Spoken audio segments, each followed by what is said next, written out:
Alors, bonjour à tous. Merci d'être venus.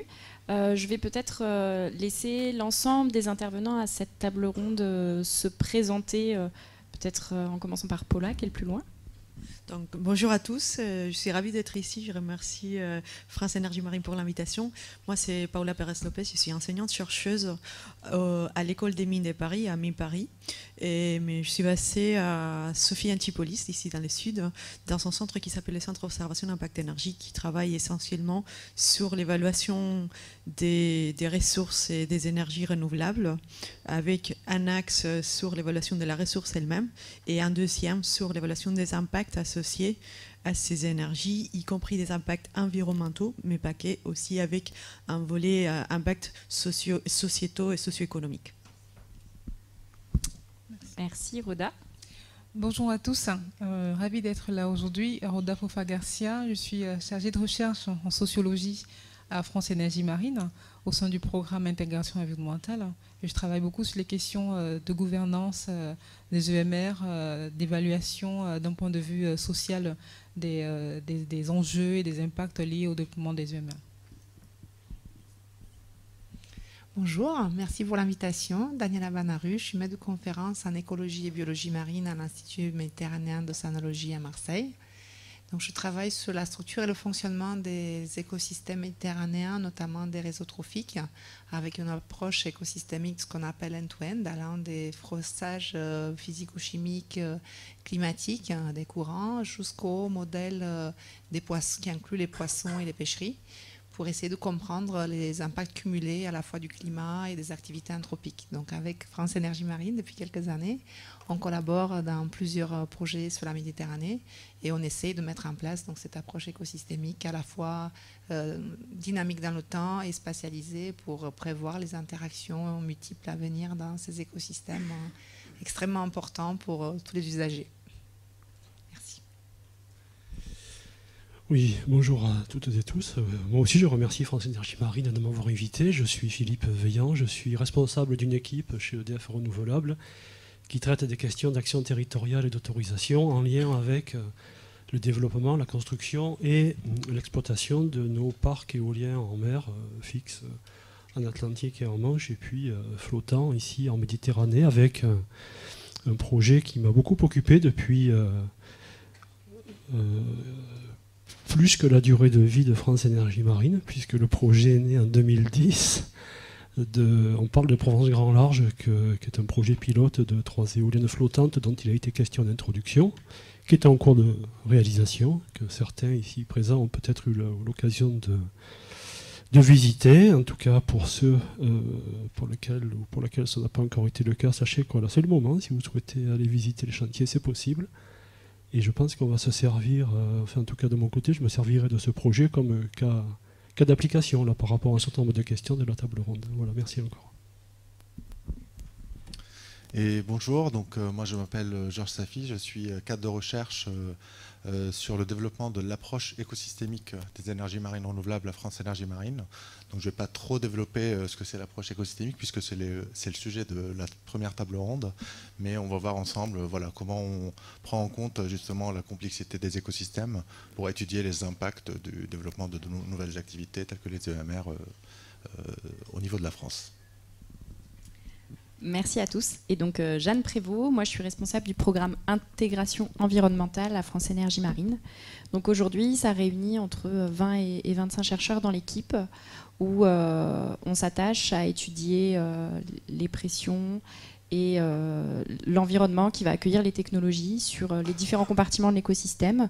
Donc le benthos, c'est les bestioles collées au fond, les poissons, les mammifères marins, l'avifaune, qui comprend les oiseaux, mais aussi les chiroptères, qui sont les chauves-souris. Et comment est-ce que tous ces organismes interagissent au sein des parcs, et puis également le volet usages sociaux, avec donc, des sociologues comme Roda, des géographes, qui vont aussi accompagner la modification socio-écosystémique d'un paysage et d'un territoire qui va voir des parcs d'énergie marine renouvelable s'installer.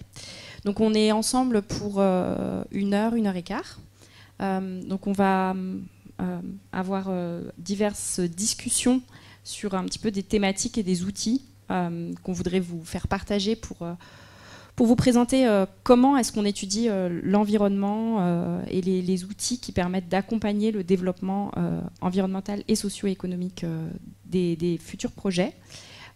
Et puis on vous laissera ensuite un quart d'heure où vous pourrez poser des questions en lien avec les thématiques qui seront abordées.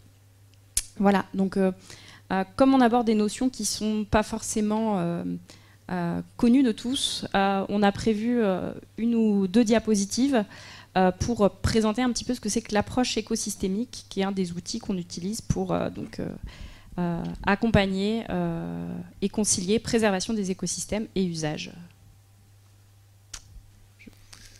Ok, donc je vais commencer justement par donner une définition assez rapide de l'approche écosystémique.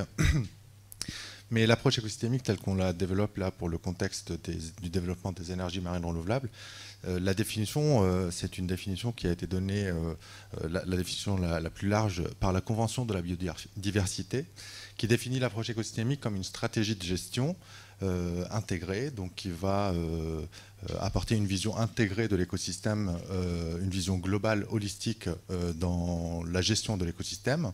Et c'est une application donc, qui va reposer sur des connaissances scientifiques, sur de la méthodologie scientifique avancée pour pouvoir capturer un certain nombre de complexités dans l'écosystème, telles que l'organisation biologique qu'on peut avoir dans un écosystème donné, inclure aussi les processus et la dynamique dans l'écosystème, les fonctions de l'écosystème, et pouvoir aussi étudier les interactions justement entre les différents compartiments d'un écosystème.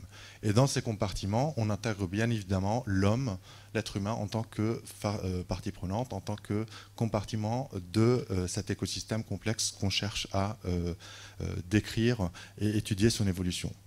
Et donc dans cette définition donnée par la Convention sur la biodiversité, cette définition se décline en un certain nombre de principes qui donnent quelque part une feuille de route pour pouvoir appliquer une approche écosystémique.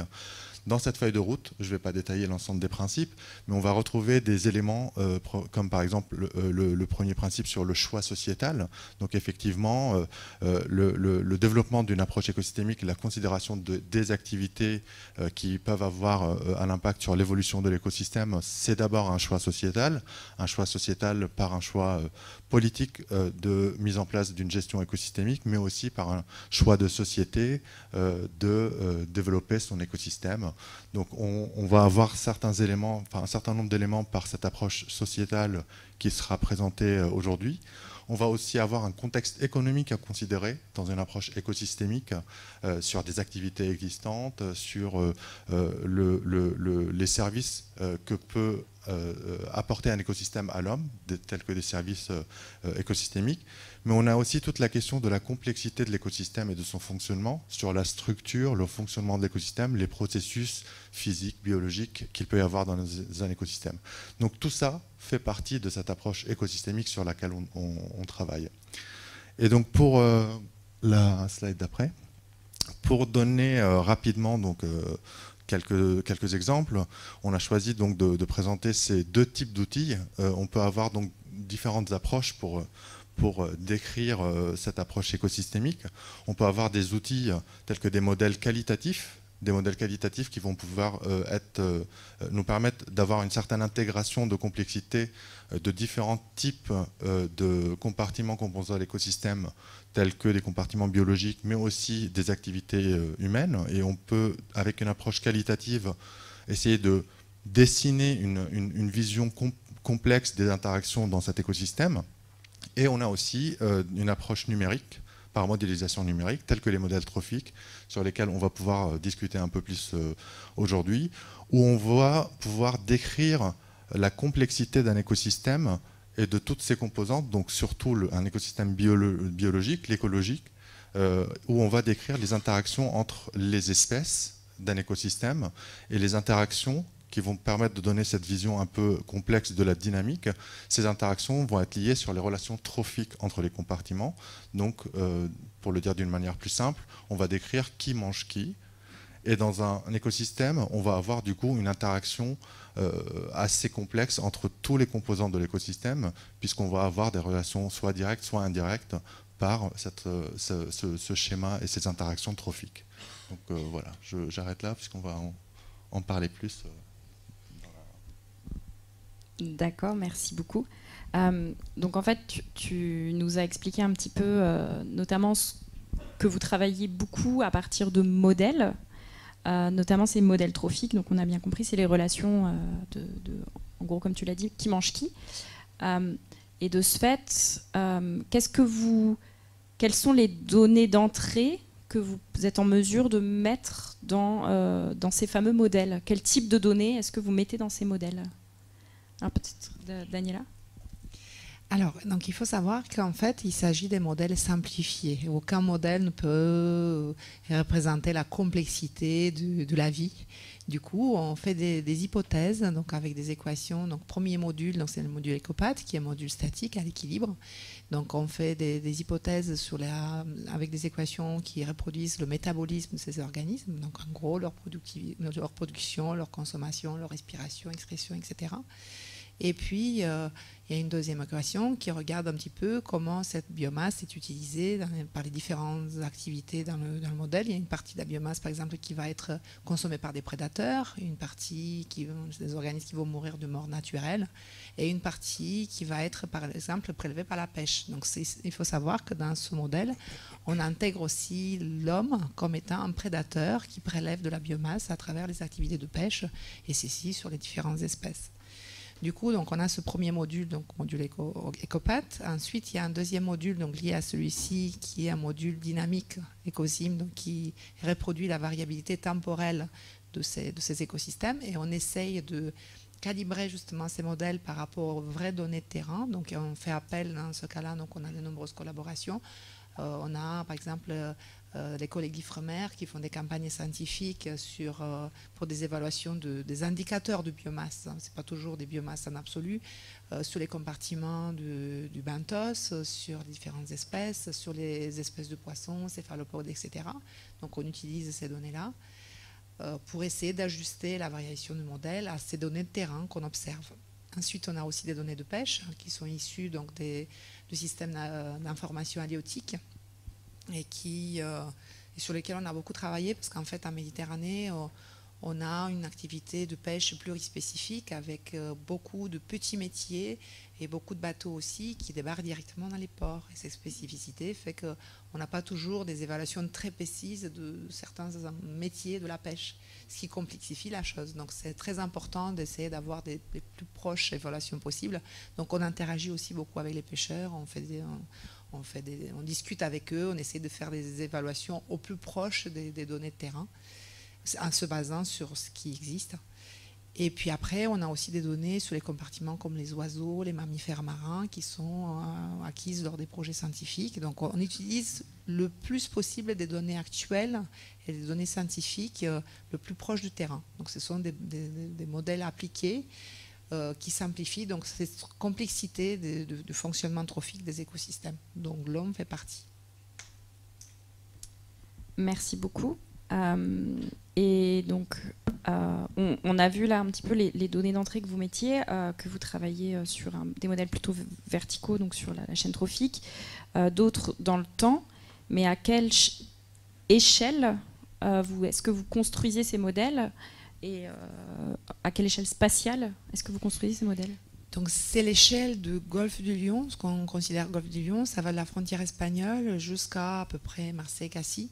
Donc il faut savoir que la zone d'étude initiale qui a été choisie, c'est aussi par rapport à une sorte de barrière naturelle que représente le courant nord qui longe les côtes françaises, qui arrive du côté d'Italie, d'est en ouest, et qui redescend vers les Baléares. Donc ce courant nord fait une sorte de barrière, enferme en quelque sorte ce plateau du golfe du Lion, ce qui fait qu'on a des espèces qui sont résidentes sur ce secteur. Bien évidemment, il y a quelques espèces qui sont migratrices, donc on tient compte de cette migration des espèces, mais on a une sorte de barrière naturelle qui enferme cette région du golfe du Lion. Golfe du Lion qui est extrêmement productif aussi par rapport aux apports du Rhône, d'où ces enjeux par rapport à la pêche, parce qu'on sait qu'historiquement, 90% des captures du golfe du Lion ont lieu sur ce plateau continental du golfe du Lion, donc c'est une zone très importante pour la pêche, parce qu'il y a cette production très importante du phyto et du zooplancton et de toute la chaîne alimentaire qui est liée à ces apports.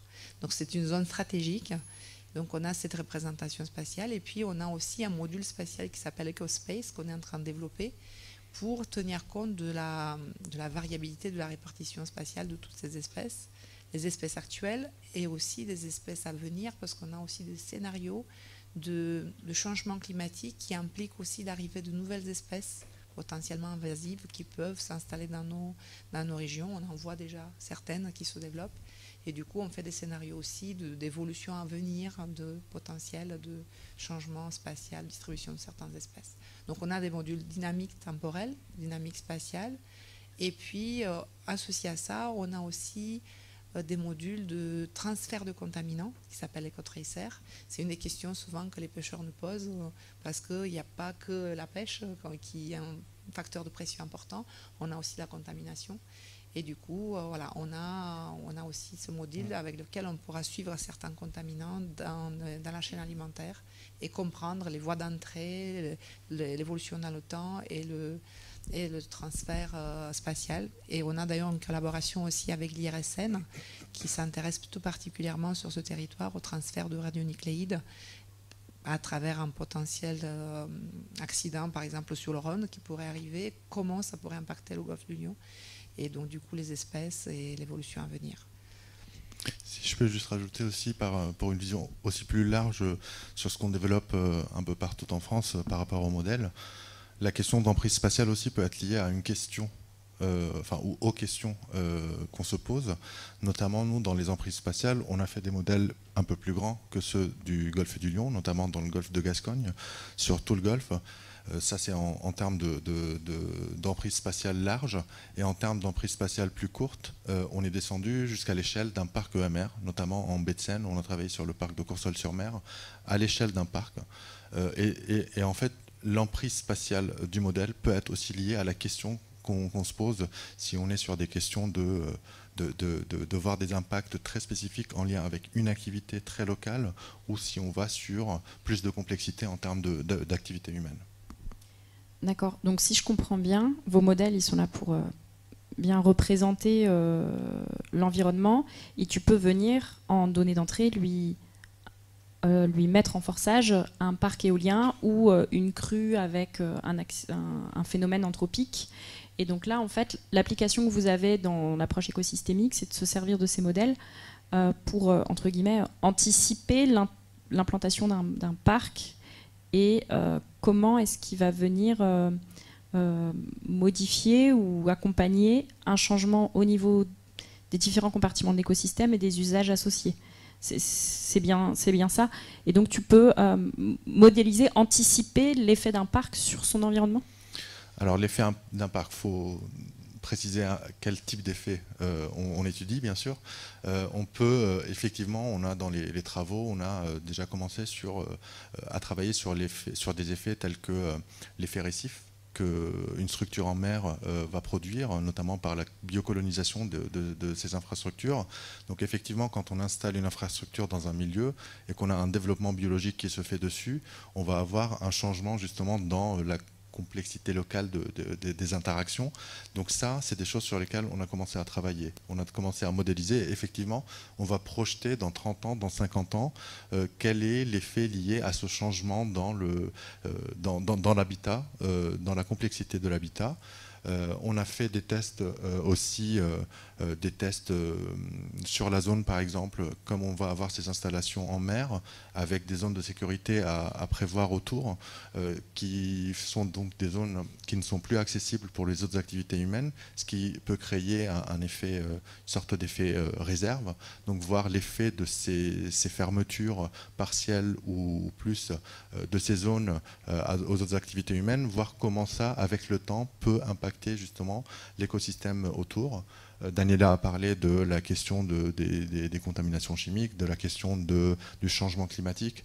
On peut intégrer en fonction des questions qu'on se pose, on traduit la question en forçage dans le modèle qui nous permet de voir dans des projections à 30 ans, 50 ans, quelles modifications cela peut apporter au fonctionnement de l'écosystème. Je ne sais pas si Daniela, tu souhaites rajouter.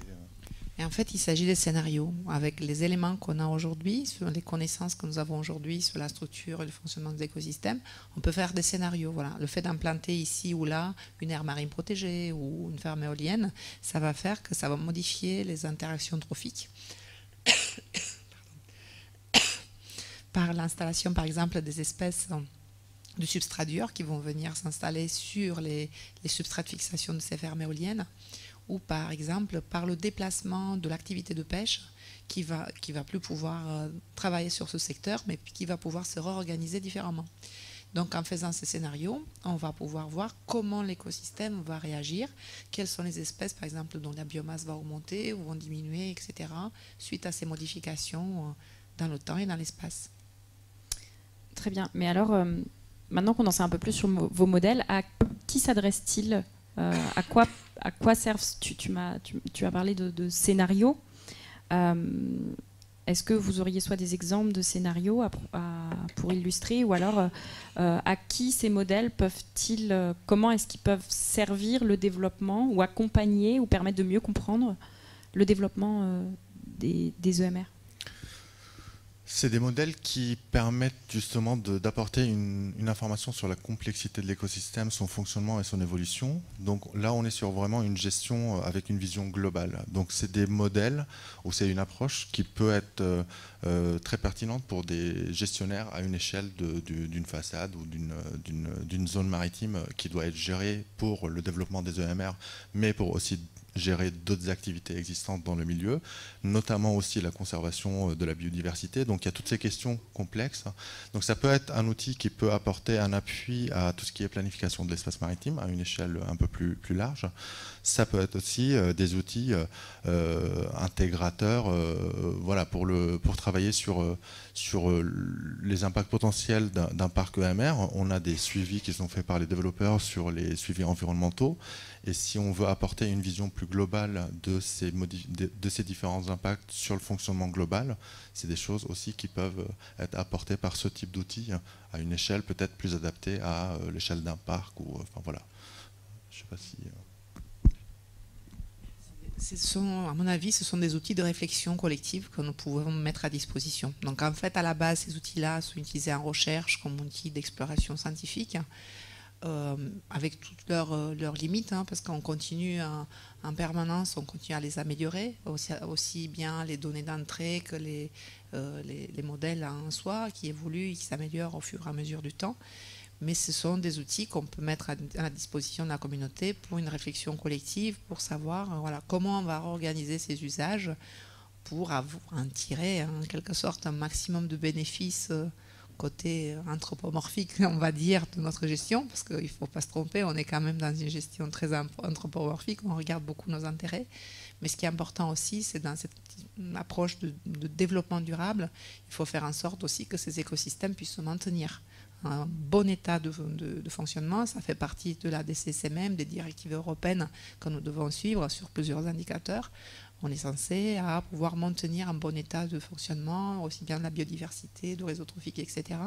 Donc ça peut être, à travers ces outils-là, on peut avoir des estimations des indicateurs, certains indicateurs de fonctionnement, qui peuvent nous donner plus de chances d'aller vers cet état de bon état écologique, tout en gardant, en maintenant, voire en développant nos activités à venir sur ce secteur et en essayant de concilier au mieux possible les usages.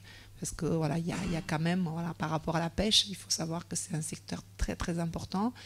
Il y a des pêcheurs aussi, je travaille beaucoup avec des pêcheurs, ils sont un peu inquiets par l'arrivée de ces nouvelles utilisations de cet espace. Donc c'est important qu'on travaille ensemble pour essayer de faire au mieux pour que cet usage partagé puisse profiter au mieux à tout le monde et qu'il n'y ait pas de dégradation de l'écosystème et qu'au contraire on puisse aider à maintenir le bon état.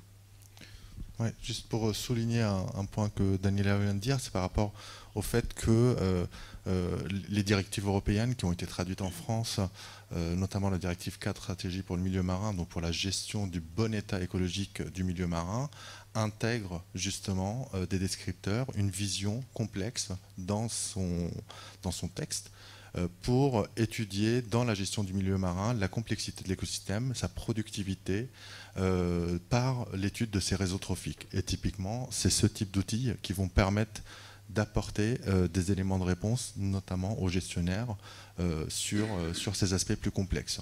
Voilà, c'est quelque chose qui est aujourd'hui entré dans les directives, traduit dans des documents stratégiques de façade en France. Donc c'est des choses qui rentrent aussi dans la gestion du milieu marin en France. Ok, merci. Donc on voit que ce type de méthodo et d'outils peut servir à accompagner la planification en mer en amont. Mais en fait, une fois que les projets ils arrivent dans les mains du développeur, est-ce que c'est trop tard pour entamer ce genre de démarche? Et est-ce que vous, développeurs, et vous, implantés dans les territoires, vous avez étudié un petit peu des notions sur un peu les chaînes trophiques, à quelle échelle vous travaillez quand vous développez un site, et est-ce que ce type d'outil répond en partie ou doit être développé pour vous? En fait, la question de l'impact environnemental de nos projets est bien évidemment au cœur de notre action. Quand je fais référence par exemple à la cinétique de développement de Provence Grand Large, qui est un projet de 3 éoliennes. On ne parle pas d'un projet d'une taille extraordinaire. C'est 3 éoliennes qui vont être déployées à une vingtaine de kilomètres des côtes, espacées les unes des autres d'à peu près 1 kilomètre. Donc on voit bien qu'on aura 3 éoliennes perdues dans l'immensité des 15 000 km² du golfe du Lion. Vous me corrigez si je me trompe. Pour autant, dans les 10 ans de développement, voire un peu plus, on a commencé fin 2010, je pense que ça a été 10 ans, voire 11 ans, et on continue d'études dans le domaine de l'environnement. Et quand je dis études, c'est sur l'ensemble des compartiments. C'est-à-dire c'est sur le milieu marin, c'est sur ce qui se passe dans la colonne d'eau, c'est ce qui se passe sur les fonds eux-mêmes, c'est ce qui se passe évidemment dans la colonne d'air. Et donc évidemment, on est extrêmement sensible à ces développements. Et je suis d'ailleurs extrêmement heureux de voir que ça avance, parce que finalement, ça fait bien longtemps qu'on en parle, de cette idée de développer des modèles intégrés. Et là où on se sent également concerné, c'est sur les principes que tu as énoncés tout à l'heure. Quand on parle d'intégration, quand on parle de raisonner de manière globale, quand on parle de réflexion et d'intelligence collective, c'est toute la démarche que l'on a de notre côté essayé de développer. Alors je ne suis pas moi-même un expert en environnement, je laisserai la parole à mon collègue Étienne Berry tout à l'heure, s'il veut s'exprimer, ou Jean-Philippe Pagot, qui est mon homologue donc en charge du département environnement de marin d'EDF Renouvelable. Mais en tout cas, notre action à nous, elle était aussi de faire toutes ces études en lien étroit, et en tout cas le plus possible, avec l'ensemble des parties concernées. Donc j'allais dire, vous autres scientifiques, vous êtes directement concernés, mais on a parlé de la pêche, on pourrait parler de toute la question des gestionnaires d'espace. On est sur un site qui est à proximité de grands parcs naturels, le parc national des Calanques, le parc naturel régional de Camargue, le parc marin de la Côte Bleue. Bon, je ne vais pas vous faire toute la liste. Voilà. Et là où je trouve que ce genre d'exercice apporte quelque chose de nouveau, c'est que, bien évidemment, on est dans un contexte où le développement des énergies marines, le développement des énergies renouvelables en général, obéit à des préoccupations de premier ordre. Aujourd'hui, on parle de sécurité énergétique, de lutte contre le réchauffement, etc. Tout ça, je pense, est assez bien compris. Mais pour autant, on se sent extrêmement regardé et attendu du point de vue de l'impact potentiel et des effets potentiels de ces infrastructures. Et on est bien d'accord qu'il y avait aussi un principe que voilà, c'est un choix à un certain moment, on accepte de faire ce genre de projet pour des besoins bien précis. Pour autant, on se sent tout à fait regardé. Et donc la question n'est pas de faire des études d'impact, quelles qu'elles soient, dans notre coin, si j'ose dire. Quand bien même on disposerait des meilleurs modèles, des meilleurs outils. Et évidemment, on se tient à jour sur l'ensemble de ces études. On essaye, on a une équipe de très haut niveau voilà, chez EDF Renouvelable. Je pense que chez nos confrères et même au niveau des services de l'État, il y a des gens qui connaissent vraiment leur affaire. Pour autant, on ne fait pas ça de manière à déconnecter. Et le fait de disposer de méthodologies reconnues, de modèles voilà, qui aient été un tant soit peu éprouvés, que ce soit en phase d'application ou même en phase de recherche, on participe aussi à des programmes de recherche, donc on pourrait très bien dire, voilà, il y a des phases un peu expérimentales, des modèles qui arrivent, si j'ose dire, sur le marché, on va commencer à les tester et à voir un peu ce que ça donne par rapport aux méthodologies habituelles. Mais afin que ces études-là et leurs résultats soient reconnus et donc le plus partagés possible, il est important que ça se fasse en lien avec l'ensemble des parties qui se sentent légitimes à y contribuer. Donc, si je résume, oui, on va voir arriver donc un certain nombre de nouveaux outils, et pour moi, ce sont des plateformes, au fond, de concertation. C'est-à-dire que c'est le fait, on met un modèle sur la table, et on invite tous ceux qui peuvent contribuer à alimenter cette réflexion, donc les hypothèses, les boucles de calcul, si j'ose dire, et puis évidemment l'interprétation des résultats, l'analyse, et avec ceux qui en tout cas se sentiront, voilà, pour tout un tas de raisons, intéressés à participer. Peut-être qu'on n'aura pas tout le monde, mais en tout cas, on pourra peut-être avoir un certain nombre d'interlocuteurs qui, sans ça, ne se sentiraient pas à l'aise de simplement venir discuter de manière un peu empirique, sans référence scientifique. Voilà ce que je peux dire. Merci Philippe. Et en fait, c'est une belle transition vers une autre méthode et d'autres outils qui permettent justement d'accompagner le développement des projets. Donc tu parlais de méthodes reconnues et je propose qu'on en sache un petit peu plus sur l'analyse du cycle de vie qui est des notions, une méthode qui permet donc d'accompagner notamment un outil, voilà, qui permet d'objectiver, de quantifier, de fournir des informations sur le cycle de vie et des éoliennes. Donc, Paula, je te laisse introduire les notions. Oui, donc merci beaucoup. Effectivement, je pense que ça tombe bien dans la discussion. Et on a déjà découvert une méthode qui vise à évaluer les conséquences d'une filière comme la filière éolienne en mer autour de l'écosystème, de la biodiversité, de l'axe biosphère autour d'une ferme et sur un territoire relativement bien défini et localisé. Et maintenant, on passe à étudier les conséquences qui ne sont pas toutes à côté de la ferme éolienne elle-même, mais qui sont tout au long de la chaîne des fabrications, installations et opérations de cette éolienne en mer. Parce qu'il faut savoir que les éoliennes en mer n'ont pas des impacts que dans la phase d'utilisation, dans la phase de production d'énergie, mais également dans toutes les phases en amont et en aval de cette opération, ce que l'on appelle les cycles de vie du système éolien ou de n'importe quel système de production énergétique. Donc pour évaluer les impacts associés ou les potentiels impacts associés à cette chaîne de production, on a la méthode qui s'appelle la méthode d'analyse des cycles de vie, qui est aujourd'hui une méthode normée, une méthode qui a commencé à se développer d'une manière un peu informelle à partir de la fin des années 60-70, mais qui a été vraiment formalisée d'une manière plus officielle à partir des années 90 et qui est actuellement normée dans les cadres des normes ISO, des normes internationales 14040 et 14044. Donc, dans un premier temps, tous ces développements ont été faits pour l'évaluation des impacts potentiels environnementaux exclusivement, mais depuis, on a essayé de transférer cette connaissance et ce savoir-faire de l'évaluation environnementale à d'autres aspects du développement durable, tels que l'aspect social, socio-économique. C'est comme ça que l'analyse des cycles de vie sociale s'est développée. Donc actuellement, on a une norme ISO pour évaluer les impacts environnementaux et il y a une deuxième norme en cours de préparation pour c'est dédié spécifiquement aux impacts et aux indicateurs socio-économiques. Et par rapport à cette méthode, j'aimerais souligner les caractères systémiques. Donc c'est une méthode qui vise à éviter tout transfert d'impact issu d'une décision sur une phase du cycle de vie spécifique qui peut impacter sur d'autres phases, c'est-à-dire l'idée est que pour réduire par exemple mes impacts en phase d'opération, je prends une décision qui peut sembler très pertinente en phase d'opération, mais qui a un impact sur les décisions que l'on a prises, je serais dans la chaîne d'approvisionnement par un fournisseur d'acier. Je dis un peu un exemple aléatoire, mais l'idée de l'analyse des cycles de vie, c'est d'être capable d'identifier ces problématiques et de rendre nos décisions plus solide et plus pertinente d'un point de vue des conceptions globales du système.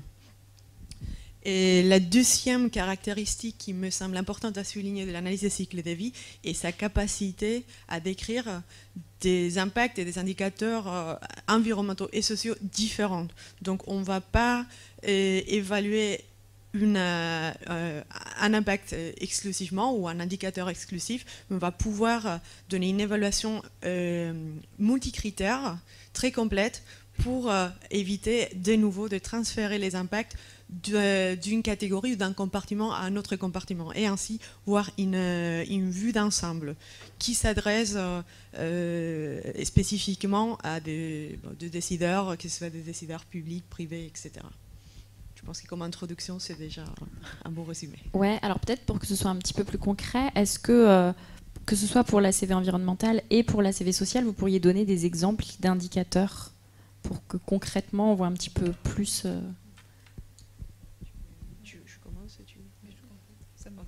D'accord. Donc pour l'environnement, il y a l'indicateur classique que tout le monde connaît qui est l'empreinte carbone. Les kilogrammes équivalents par unité de services rendus. Mais il y a également d'autres indicateurs qui peuvent concerner les impacts en termes de toxicité, par exemple la toxicité humaine, la toxicité, écotoxicité sur les systèmes marins, etc. Là, je ne parle pas forcément de la filière éolienne, n'importe quelle filière de production énergétique peut être caractérisée par ce type d'impact. Et il y a aussi d'autres catégories qui permettent d'évaluer la ressource, donc des indicateurs d'épuisement des ressources minières, des ressources métalliques, des ressources énergétiques, etc. Ce qui permet une comparaison de filières, de systèmes, de scénarios de décision pour justement enrichir ces débats et pour enrichir les décisions qui sont prises après. Je te laisse. Merci. Et pour compléter, parmi les indicateurs, ce qui est aussi intéressant de voir, c'est que une fois qu'on a défini un indicateur, pour chaque indicateur, on va pouvoir faire jouer un certain nombre de paramètres, notamment les indicateurs environnementaux, pour voir en fait lequel paramètre de ces paramètres influence le plus d'influence sur l'impact qui est étudié. En ce qui concerne les indicateurs pour les enjeux sociaux, vous avez vu en fait l'ensemble du cycle de vie. On a les indicateurs d'impact sociaux qui vont être plutôt mesurés à partir ou identifiés à partir de bases de données génériques qui vont nous permettre de saisir les impacts qui se produisent plutôt en amont de la chaîne, en phase d'extraction des matières premières.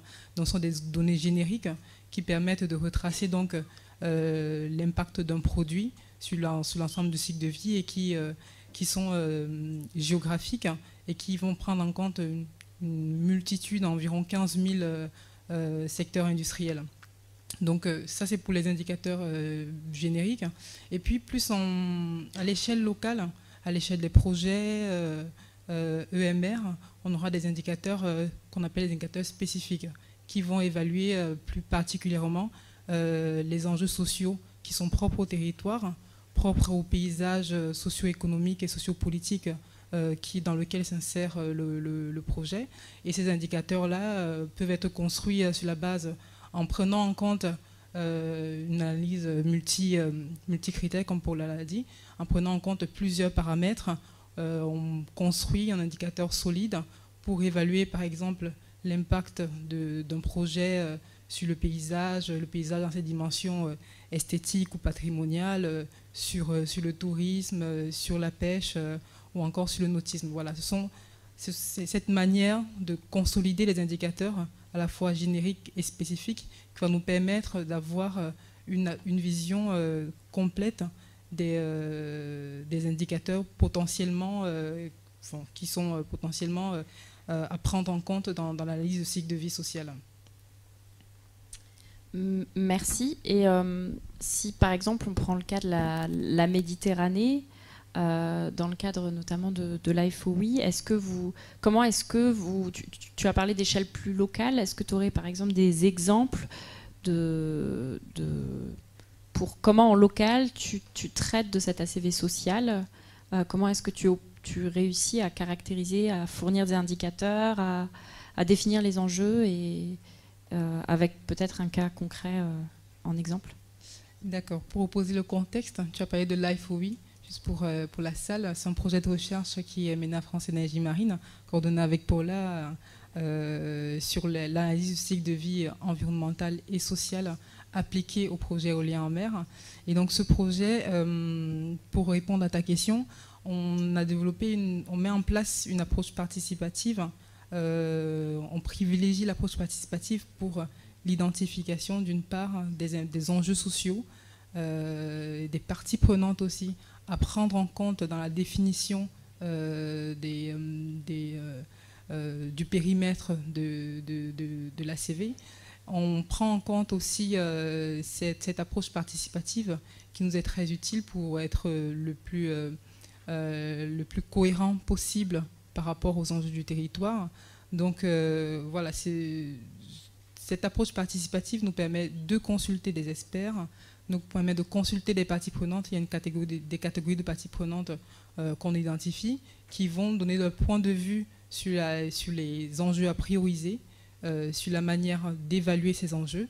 Et de cette façon, on produit un outil qui est très inclusif d'un point de vue participation du plus large pôle possible d'intervenants, et aussi un outil finalement qui sera facilement appropriable par les personnes qui ont participé à le construire. Tu veux compléter ? Et je peux compléter, justement, il faut identifier ces enjeux et c'est nécessaire aussi de trouver les bons indicateurs permettant de mesurer ou d'évaluer quelque part les enjeux et les possibles axes d'amélioration. Et donc pour l'identification des indicateurs, on utilise en complémentarité avec cette approche participative qui est au cœur de l'évaluation et dont Rhoda parlait tout à l'heure. Et on utilise aussi de différentes sources de bibliographies de type articles scientifiques, mais aussi tout ce qui est documents des concertations publiques, rapports, directives, etc., pour identifier les indicateurs les plus pertinents qui permettraient d'évaluer ça d'une façon a priori les plus objectifs possibles, dans la subjectivité qui est intrinsèque à des indicateurs sociaux, bien entendu. Et c'est vrai, pour rebondir sur ce que tu dis, c'est que quand on parle d'enjeux sociaux, d'impacts sociaux, la vision première qu'on a, c'est souvent cette subjectivité qui est associée aux impacts sociaux, et on se demande comment finalement on peut déterminer ce qui est prioritaire sur un territoire en termes d'enjeux sociaux et discriminer entre la multitude de problématiques sociales qui peuvent se poser. Donc l'objectif aussi avec cet outil, la méthode ACV et l'outil qu'on est en train de développer, c'est de pouvoir objectiver c'est de la qualification des impacts et la manière d'évaluer ces impacts, de sorte que ce soit finalement une méthode qui soit appropriable et reproductible sur divers projets, divers territoires, à des échelles de temps assez variées. Donc c'est voilà, cette qualité en fait d'objectivation, cette ambition d'objectivation des impacts sociaux est très importante et permet aussi, enfin je pense que pour les développeurs ou pour les décideurs publics, ce sont des instruments en termes de communication, en termes d'explication, de présentation des impacts qui peut être pertinent. Mais vous nous en direz sans doute plus. Ok, et donc merci. Donc là, on a vu deux outils, deux méthodes, et elles ne regardent pas exactement la même chose. Et en fait, en quoi est-ce que, donc on a vu l'ACV, l'ACV environnemental, l'ACV social, donc l'ACV environnemental qui, ça y est très normé, l'ACV social qui est, on est en train de mettre en place l'outil et la méthode, et puis de ce que je perçois, on passera toujours par les interviews, le travail de terrain pour récolter l'information et évaluer le cycle de vie social associé à un projet industriel, ou en l'occurrence un parc EMR. On a l'approche écosystémique qui, elle, est un autre outil. Quelles sont en fait leurs complémentarités ou leurs différences, ou comment est-ce que ces différents outils, en fait, on peut s'en servir, ou comment on fait avec ces différents outils?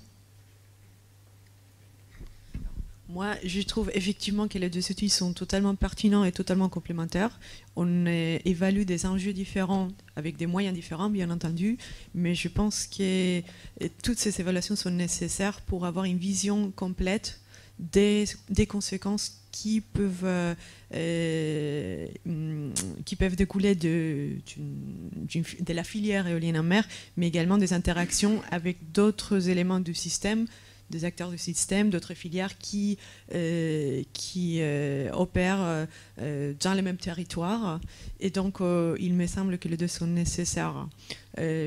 Pour rebondir, donc l'analyse des cycles de vie a une vision à une échelle, disons, géographique plus large, du fait qu'on inclut aussi toutes les étapes en amont et en aval qui ne vont pas se développer ou pas forcément se développer dans les mêmes territoires, mais qu'il ne faut pas négliger.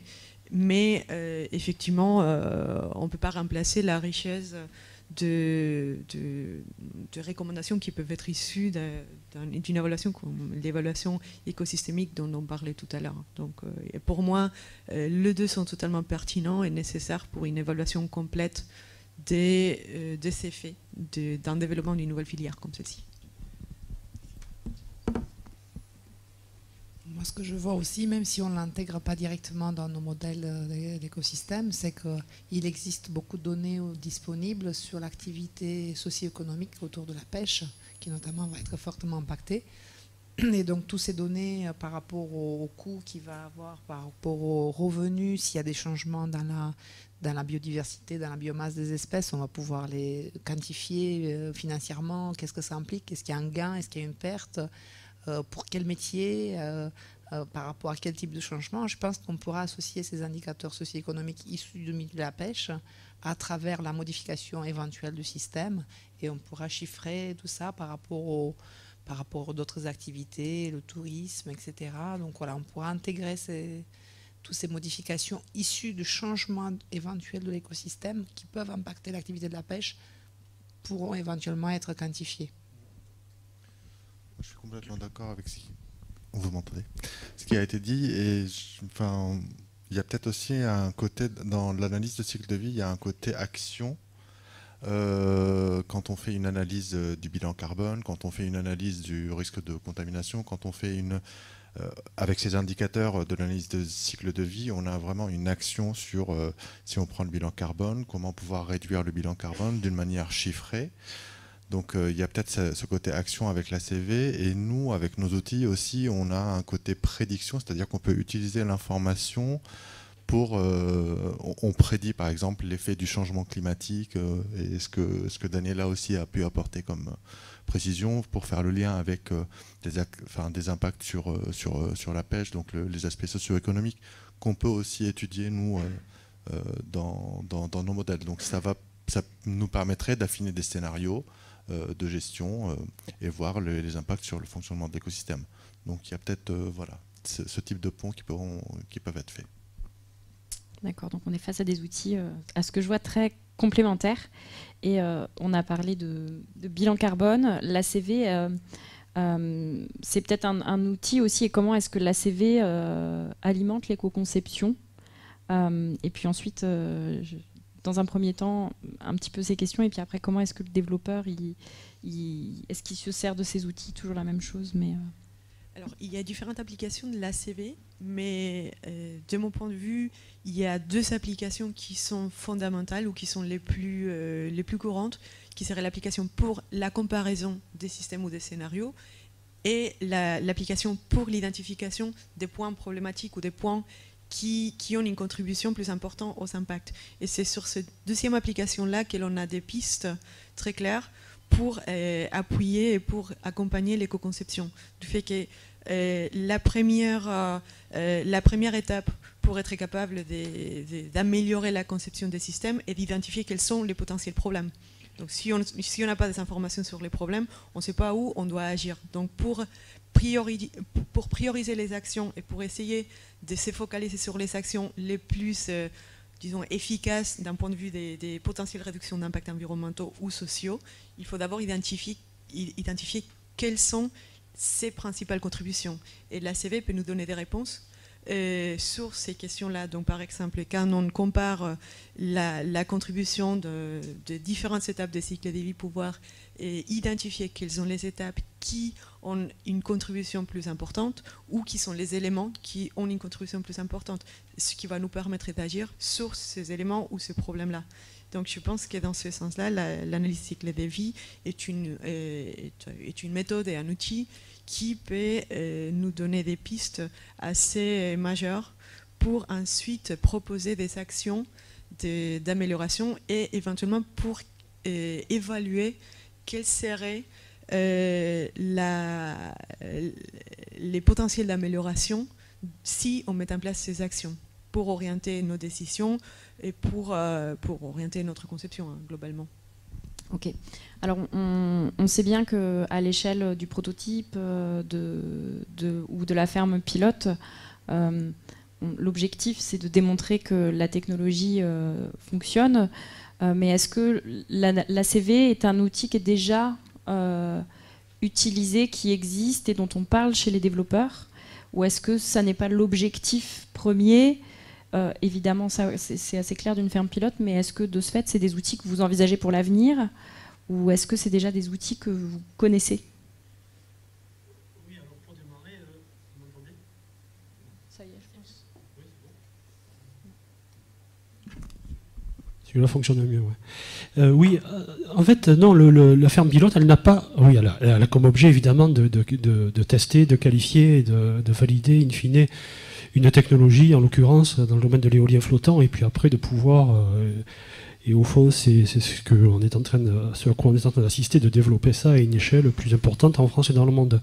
Mais quand l'ADEME nous a sélectionnés en 2016, donc au terme d'un appel à manifestation d'intérêt de l'État, l'objectif, il était aussi d'étudier les effets de cette technologie sur l'environnement de manière globale. Hein. Donc on avait d'ailleurs comme obligation au moment de la réponse à cette AMI de fournir une étude d'analyse du cycle de vie environnemental, hein, donc notamment de sortir ce qu'on appelle un bilan carbone donc, de la future ferme. Alors on l'a fait, on a produit des résultats. D'ailleurs ces résultats ont été corroborés par une expertise qui a été diligentée par l'équipe qui dirigeait le débat public là, sur le développement de l'éolien flottant en Méditerranée l'année passée.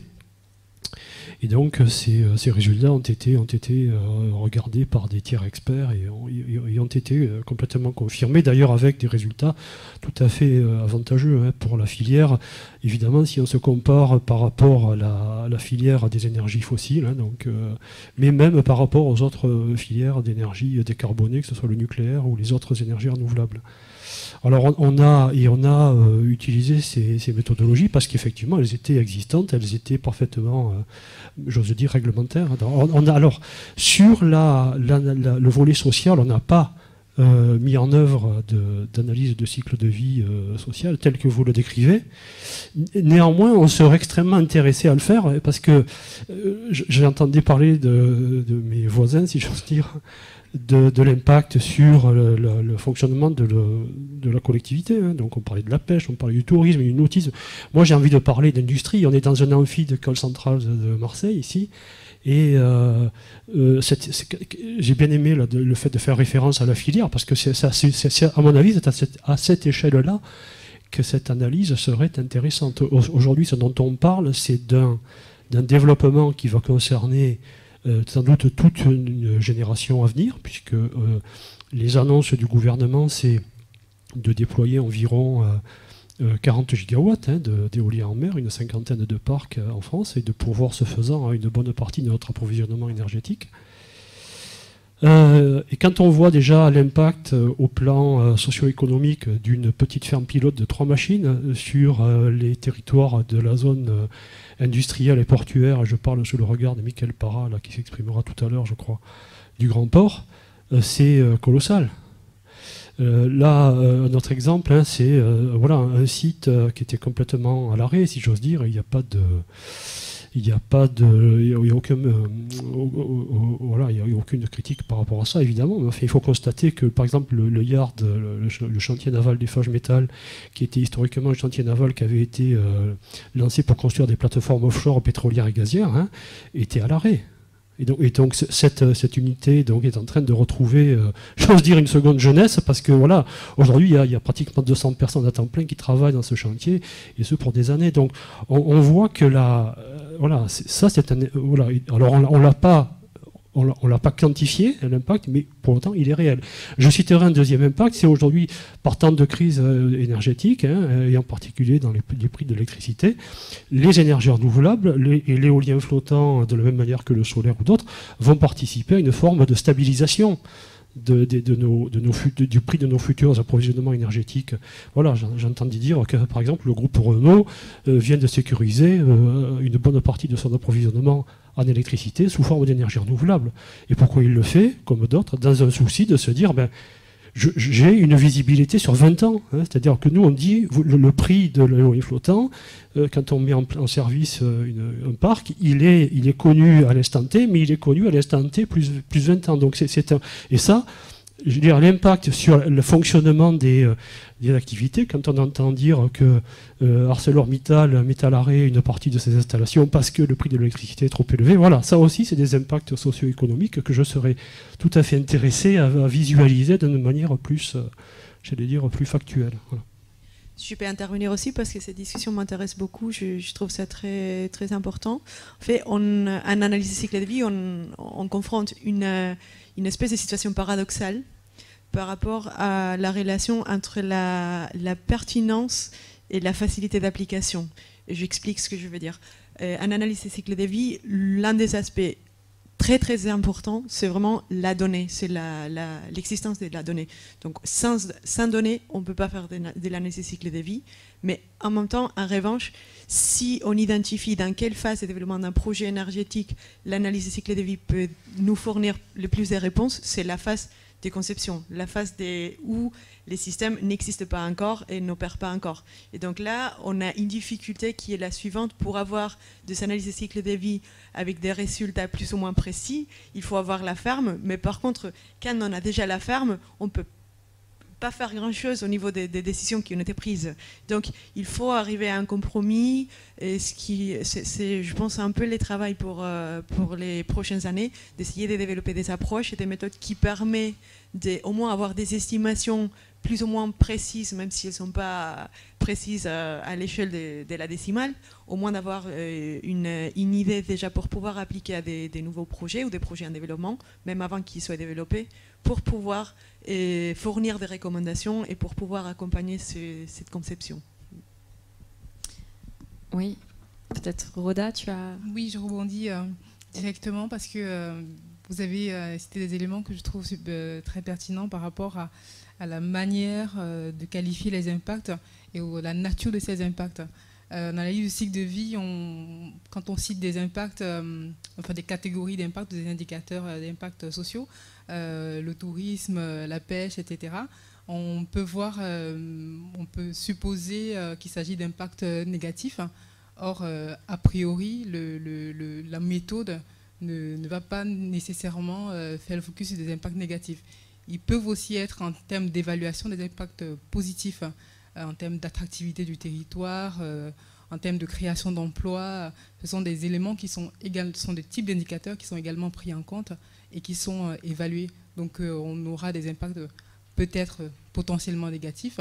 C'est l'évaluation qui le dira.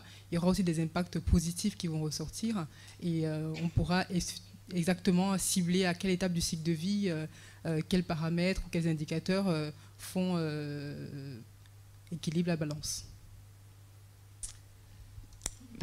Merci beaucoup. Je pense qu'on arrive à peu près à la fin de de cet échange où on voit que justement on est dans un socio-écosystème qu'on étudie via différents prismes, qu'on se rend compte qu'on n'est pas en train d'installer des parcs dans une zone et dans un environnement, j'allais dire, qui est vierge de toute activité anthropique, puisqu'on voit qu'on a un parc, des parcs dans un écosystème qui est déjà très anthropisé, avec des activités peut-être un petit peu, on peut les percevoir comme négatives sur l'environnement, mais en tout cas une modification de l'écosystème sur certains compartiments, mais aussi peut-être des leviers de croissance, une forme de sécurisation ou de l'approvisionnement en énergie, etc. Et je pense que c'est justement un des prismes pour lequel c'est intéressant de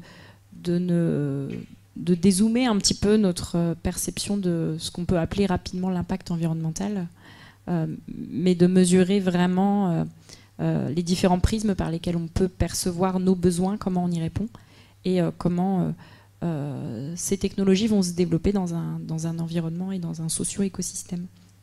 Merci à vous. Et puis, je pense qu'on va passer aux questions.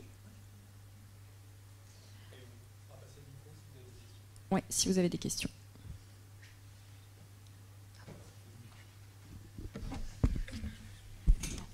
Merci pour ces intéressantes présentations. Pour l'impact de l'éolien offshore flottant sur les socio-écosystèmes, donc France Énergie Marine a coordonné un projet important qui s'appelait APIL. Est-ce que vous pourriez nous donner quelques résultats peut-être de ce projet? Moi, je n'avais pas pu assister parce que c'était en présentiel. C'était, je crois, la restitution a dû avoir lieu au printemps, je crois. Mais est-ce que vous pourriez nous donner quelques éléments? Alors, c'est un très gros projet que vous avez choisi. Les principaux résultats du projet APIL, donc c'était un projet qui était développé en Bretagne, Bretagne Sud. Donc les cas d'études qui ont été développés, c'était en Bretagne Sud. C'est un des premiers projets un peu transdisciplinaires sur lequel on a pu travailler, où on avait vraiment différentes thématiques qui étaient intégrées. On avait effectivement des écologistes, on avait des juristes, des économistes, des sociologues, des géographes, et on a tous travaillé ensemble pour essayer d'avancer sur justement des outils transversaux qui puissent intégrer dans les évaluations et les éléments d'impact écologique et les éléments d'impact socio-économique. Dans les principaux travaux qui ont été réalisés, donc on a pu modéliser par l'approche trophique le fonctionnement de l'écosystème dans le golfe de Gascogne avec un focus sur la Bretagne Sud.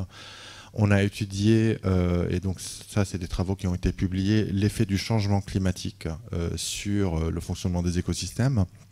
Et ça c'est un sujet assez important parce que donc pour pouvoir modéliser ces changements climatiques, on va faire un couplage de modèles. On va, par des modèles qu'on appelle les modèles de niche écologique, essayer de modéliser l'évolution des espèces, donc la migration des espèces du sud vers le golfe de Gascogne et la migration de certaines espèces locales plus au nord. Et donc ces mouvements d'espèces, cette redistribution d'espèces, comment elle peut impacter le fonctionnement de l'écosystème. Et c'est dans le cadre de ce projet-là où on a aussi commencé à travailler sur les questions de cumul d'impact, où on a donc l'effet du changement climatique, l'effet de la redistribution de la pêche en lien avec les activités existantes, l'intégration des parcs EMR dans les scénarios qu'on a pu tester. Et donc c'est comment ce cumul d'impact peut être intégré dans cette vision écosystémique. Et donc là, j'ai vraiment beaucoup parlé de l'approche écologie.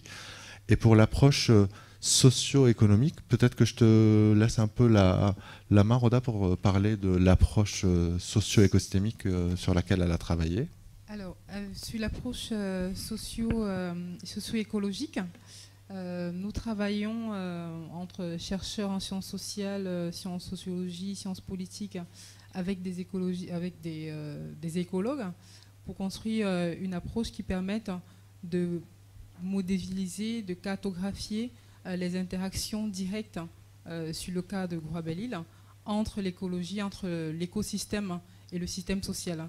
Donc ce travail a notamment donné lieu à une publication qui est en cours et qui permet de représenter de manière cartographique les points, les principaux points leviers socio-écologiques qui ont pu être mis en négociation, qui ont pu être débattus et ont déterminé en fait l'évolution du processus de prise de décision autour de prise de décision politique autour de l'implantation du parc.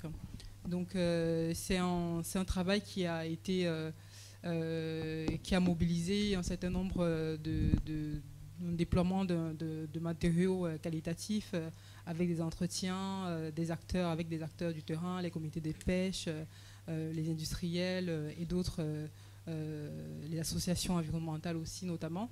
Et donc la récolte de ces données, le traitement aussi a permis de déployer une méthode, les méthodes par l'approche par le socio-écosystème, avec la modélisation qui s'en est suivie, pour pouvoir mettre, représenter, illustrer de manière très synthétique les principaux enjeux socio-écologiques qui ont déterminé ou orienté le développement, l'implantation du parc Gouarabelle-Lila.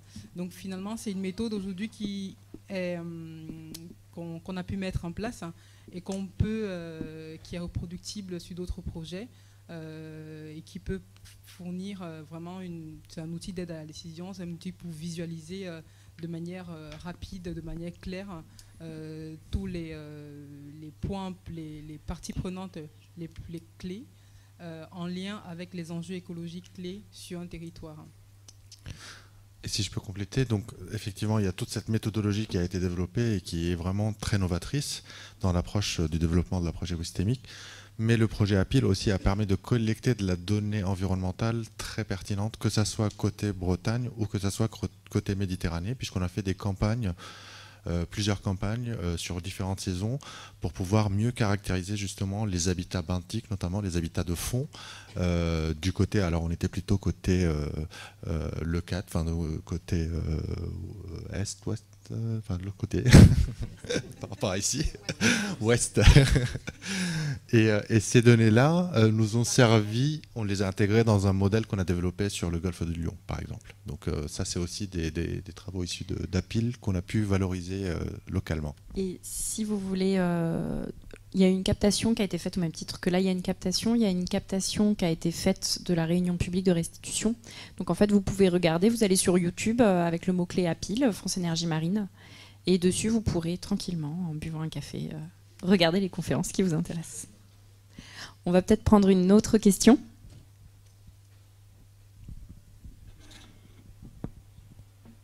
Ouais. Bonjour. Bonjour, François Vial de la Direction interrégionale de la mer Méditerranée. Sur tous les modèles que vous avez développés, je m'interrogeais sur plusieurs points. Déjà, est-ce que vous avez réussi à faire un lien avec tous les travaux qui sont menés au sein du GT ECUM, et en particulier tous les travaux sur les impacts cumulés? Parce que je suppose que l'impact cumulé, c'est pas juste, on dit qu'il y a 20, mais il y a 40 éoliennes, mais il doit y avoir quelque chose d'un peu plus fin à étudier. Et avec ça aussi tout ce qui est report d'activité, donc l'impact environnemental de tout ce qui est report des activités de pêche principalement, là-dessus. Voilà. Et puisque je parle de pêche, aujourd'hui en Méditerranée et aujourd'hui dans le golfe du Lion, la qualification de la pêche c'est quand même assez difficile puisqu'elle est composée d'énormément de petits métiers, de bords à quai, et donc de choses qui sont difficilement quantifiables, même pour les CRPM et même pour les services de l'État. Certaines OP ont des données, mais pas toutes, avec quelques programmes de recherche qui commencent à se lancer. Donc je me questionnais sur comment est-ce que vous aviez réussi à qualifier assez finement l'impact sur la pêche, sur la valeur économique de la pêche. Daniela, si ça te va, je réponds à la première partie GT ECUM et je te laisse la partie pêche. Effectivement, le GT ECUM, donc c'est le groupe de travail sur les impacts cumulés dans le contexte du développement des parcs EMR en France. Donc c'est un groupe national qui est piloté par l'INERIS et l'Office français de la biodiversité avec le ministère de l'Environnement pour définir un guide pour la filière des EMR sur la manière de réaliser une évaluation des impacts cumulés. Donc nous, on a effectivement commencé à travailler sur la question des impacts cumulés depuis plusieurs projets, enfin depuis 2015-2016. Donc on a 3 projets qui ont été réalisés depuis sur l'approche écosystémique, dans lesquels on a commencé à intégrer des questions autour des impacts cumulés, comment techniquement on intègre ça dans nos outils. Et aujourd'hui, dans quelques semaines, le 5 décembre, on lance un nouveau projet qui s'appelle le projet Nestor, pour Nested Environmental Impacts of Offshore Renewable Energies. Et c'est un projet dédié à la question du cumul d'impact. La manière dont le cumul d'impact a été défini par le GTECUM, on a 2 niveaux d'impact à étudier sur le développement des parcs EMR. On doit étudier à l'échelle d'un projet. Donc là, pour la question d'un projet, on va faire un focus sur un projet et on va essayer d'adapter des modèles à une échelle du coup plutôt locale. Et aussi, c'est le cumul d'impact du développement de plusieurs projets EMR et le développement de ces projets EMR avec les autres activités anthropiques existantes. Et donc, cette deuxième partie, là, on va être plutôt à une échelle plus haute, à l'échelle d'un bassin, d'une façade. Et donc, tous ces éléments-là sont intégrés dans ce nouveau projet qu'on lance et dans lequel le GTECUM est dans le comité de suivi du projet. Donc on va travailler de près avec les services de l'État pour aussi les aider à mieux s'approprier les outils sur lesquels nous on travaille et voir si ces outils-là peuvent servir dans leur guide pour la filière sur l'étude des impacts cumulés. Mais on a déjà des travaux qui ont été faits jusqu'à maintenant pour commencer à accumuler des impacts. Et là, on va vraiment aller vers quelque chose de plus opérationnel en collaboration avec les services de l'État. Et pour la partie pêcherie. Alors le sujet pêche est vraiment difficile en Méditerranée et c'est largement reconnu. Parce que, effectivement, comme je disais précédemment, on a une partie de la pêche qui est représentée, une grosse majorité qui est représentée par ce qu'on appelle des petits métiers, des petits bateaux de petite taille qui travaillent d'une façon plurispécifique, qui changent de filet, d'engin et qui pêchent plusieurs espèces le long de l'année. Donc cette histoire de qualification d'engin de pêche est assez compliquée. Donc on a utilisé les classifications qui ont été déjà réalisées, qui sont existantes dans le système halieutique d'information qui est réalisé par l'IFREMER. Donc ils ont déjà fait des catégories. Et ce qu'on a fait, c'est qu'on a simplement repris ces catégories, genre gros chalutiers de 24-40 mètres ou moins de 24 mètres, les seineurs, les petits seineurs, les gros seineurs. On sait que les petits seineurs pêchent plutôt des petits poissons pélagiques, planctonophages, sardines, quoique ça fait longtemps qu'ils n'arrivent plus à en pêcher. Et puis les gros seineurs, ils pêchent plutôt les thons rouges. Voilà, on a différentes catégories, des fileyeurs, des palangris, etc. Donc on a utilisé déjà ces grandes catégories, on n'a pas réinventé, donc on a utilisé ce qui était disponible. Mais malgré ça, on est conscient, aussi bien côté scientifique que dans les discussions qu'on a souvent avec les comités régionaux de pêche, qu'il y a une incertitude forte autour de ça. Donc ils nous ont fortement appuyés. On a pu avoir également les données de la DPMA pour cette période, ce qui n'était pas chose gagnée à l'origine, donc on était contents. Et puis on a comparé ces données-là. Donc on a les données officielles de la FAO qui sont utilisées aussi par la CGPM, les données de déclaration nationale. On a les données de la DPMA, on a aussi tout ce qui est rapport d'évaluation des rejets qui était avant 2015, parce que notre modèle, on a un modèle initial sur la période 2000-2010 et 2009, et on a refait un modèle à partir de 2010 parce que l'écosystème a énormément changé en termes de production, mais aussi en termes d'activité de pêche. Donc pour pouvoir tenir compte de ces modifications, donc on a refait un modèle. Et du coup, on a intégré ces modifications de l'activité de pêche et on a essayé au mieux de tenir compte de tout ce qui n'est pas dans les données officielles, genre pêche récréationnelle, qui sont des données ponctuelles, qui sont réalisées en zone côtière, dans des petites régions ou par façade au niveau de la Méditerranée, donc on a des estimations globales.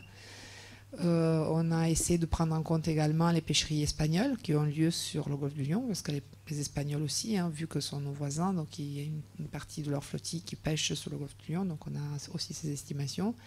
On avait des estimations aussi des rejets, donc avant 2015 qu'on a pris en compte. Donc on a essayé de prendre en compte toutes les sources possibles et imaginables qui existaient pour pouvoir avoir aussi des extrapolations au-delà de ce qui est minimum connu. Par exemple, on est sûr de ce qui est pêché, ce qui est déclaré dans l'écrier, c'est le minimum. Si c'est passé dans l'écrier, c'est vendu, c'est sûr que ça a été pêché. Mais c'est sûr qu'il y en a bien plus que ça. Et c'est lors les régions. Là, on regarde la région sud. On a, je crois, avec nos collègues du comité régional, ils estiment à 88 points de débarquement des petits ports où les pêcheurs vendent directement. C'est extrêmement difficile d'avoir ces estimations. Eux-mêmes sont en train de créer leur propre base de données pour avoir des meilleures estimations que ce qui existe dans les bases nationales. Donc c'est quelque chose de complexe. Donc on va travailler plutôt avec des gammes de valeurs minimum, minimum de ce qui est passé dans l'écrier, maximum de ce que nous on peut extrapoler avec toutes les autres sources de données qu'on peut avoir, et essayer de faire des scénarios à partir de ça et mettre aussi des précautions nécessaires aux sources de données quand on interprète, à la fois sur la pêche et à la fois sur la biomasse. Donc il faut savoir que les scientifiques en Méditerranée, ils estiment, ils ont quelques stocks, 5 ou 6 stocks qui sont évalués en termes de biomasse, de modèles virtuels d'évaluation de population, mais on exploite des dizaines, voire même centaines, parce qu'il y a des captures accessoires d'espèces pour lesquelles on n'a pas d'évaluation précise de ces biomasses. Donc on utilise des indicateurs issus des campagnes scientifiques, mais là aussi on va mettre les précautions au niveau de l'interprétation, parce qu'on n'est pas sur les données absolues et personne ne les a à l'heure actuelle.